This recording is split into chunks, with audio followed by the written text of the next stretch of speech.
What's up, everybody? I'm Stan, and welcome to Detail Comics, where we go over comics in detail. This is Preview Picks, the weekly show where I go over the books that are coming out on Wednesday, give you an idea what they're going to be about, and whether there's something you should talk to your shop about or not.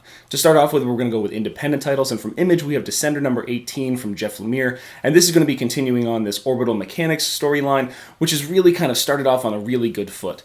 This one's going to see the Queen of the In-Between and her people really get attacked by the Ganesh, and that's going to be pretty interesting. Also from Image, we have Killer Be Killed number 5 from Ed Brubaker and Sean Phillips, and this has been one of the best books of 2016, so definitely one I'd recommend you guys go grab. Black Hammer Annual from Dark Horse is coming out, and that is going to be an oversized issue, also from Jeff Lemire, and this is going to be telling a little bit more about those characters that are currently stuck outside of their own universe. And with the arrival of Black Hammer's daughter, it's going to be really interesting to see where this unfolds after this annual. Also from Image, we have a brand new number 1 in The Few, so this is going to be about a post-apocalyptic kind of society where this woman shows up, she's just holding a revolver and a baby, and it's all about the people that found her and where her journey goes on from there. So it looks to be pretty interesting, and it's got a really gritty, grim, and dark kind of tone to it.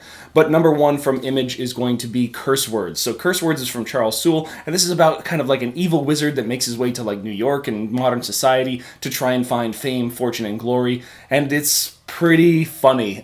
I mean, it looks to be really nonsensical, it's really bright, it's really vibrant, and I'm really excited to see where this one goes.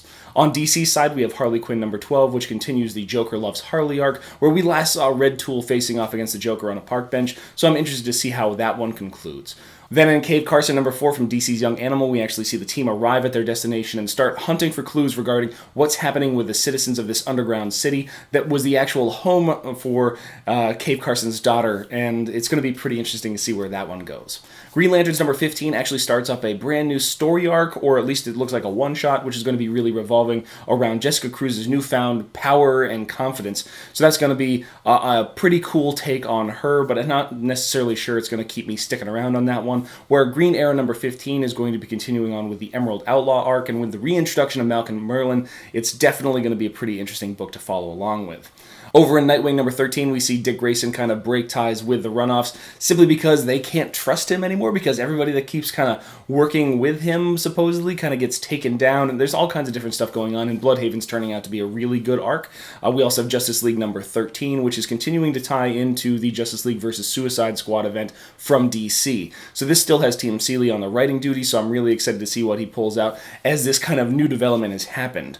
Speaking of that, we are going to be talking about Justice League versus Suicide Squad number 5, and that really sees us kind of almost necrotic kind of diamond. It was really kind of an interesting twist at the end of it, so now you have a very different version of the Justice League taking on the Suicide Squad with an assist from the original Suicide Squad, so stuff's getting pretty kind of complicated, convoluted, and the clash of the Titans is really happening at this point in time. So we're hitting the main stride of this overall event book. In Trinity number 5, we actually see the history of Mongol, at least how it relates to Poison Ivy, so that's going to be a really cool take to see what goes on there, and Francis Manapul's been doing a great job with Trinity. However, that doesn't quite outpace Batman number 15, which is going to continue along with Tom King and Mitch Gerrards on the Rooftop storyline, which heavily revolves around Bruce Wayne, Selina Kyle, and their alternate personas of Batman and Catwoman, and how their relationship continues to grow. The big book from DC is going to be Superman number 15, at least in my eyes, and that's going to continue the Multiplicity storyline, where we see basically some unknown entity trying to capture and almost destroy all the Supermen of the individual multiverse, so I am really excited to see how this unfolds and what it sets up for the future of DC. And then to finish things off in new number 1s, we have Justice League of America Rebirth, which is starring The Ray. So that is written by Steve Orlando with art by Stephen Byrne, I think. So this is going to be another introductory issue for characters that are going to be appearing in the new Justice League of America title from DC's Rebirth.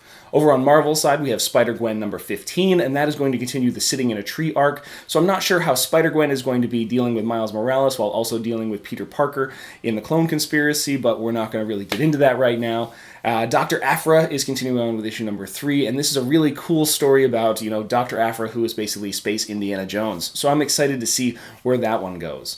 Venom number 3 also comes out as well, which is it's a little thin on its actual story. The more that I think about it, the more that I review it. It's not necessarily the strongest that you can possibly think, but there is an interesting aspect to it that's going to keep me going along. If it doesn't really start to pick up, though, I'm not going to see it really sticking around on my pull list very long. However, another book with an interesting idea is Mosaic #4, and this is the first superhero cameo that we get with the Amazing Spider-Man swinging in for this body-swapping epic. So I'm really kind of interested to see how this plays into things, especially with the other things that are going on in continuity right now.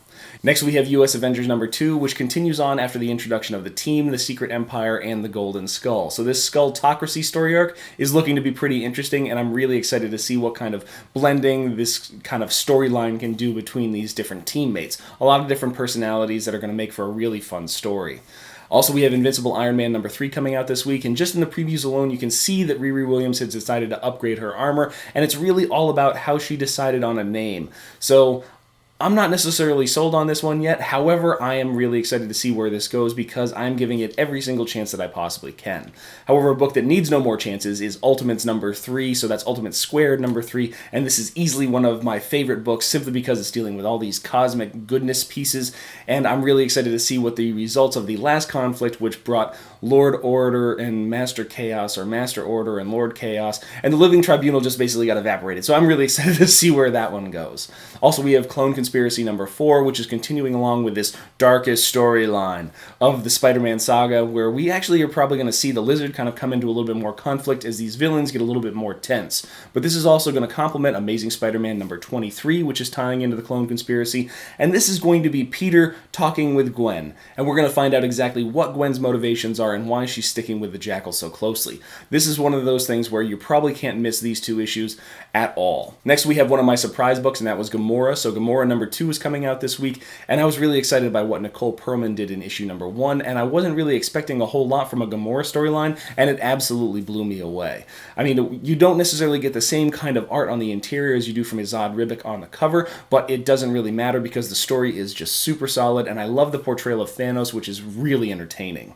In new #1s from Marvel, we have Mighty Captain Marvel #1, which is weirdly seeing the debut of this brand new story arc and brand new series for Carol Danvers, and I'm interested to see what kind of redemption story she gets from Civil War because she really needs it according to how that story was written. But the big Marvel debut has to be Monsters Unleashed #1 from Cullen Bunn with art by Steve McNiven, at least for this first issue, which is going to see Marvel superheroes going up against all these different fantastical beasts from the entirety of the Marvel Universe. So you're going to talk Fing Fang Foom, you're going to talk Devil Dinosaur, there's also all kinds of different characters that are going on here, so this is probably going to be one of the sillier, more fantastical kind of storylines, and I'm really excited to see what Marvel can do when it takes itself a little less seriously. So those are all the books that are coming out on Wednesday and what I'm planning on picking up, but I want to know what you guys are going to grab too, so hit me up in the comments down below and we can start that conversation.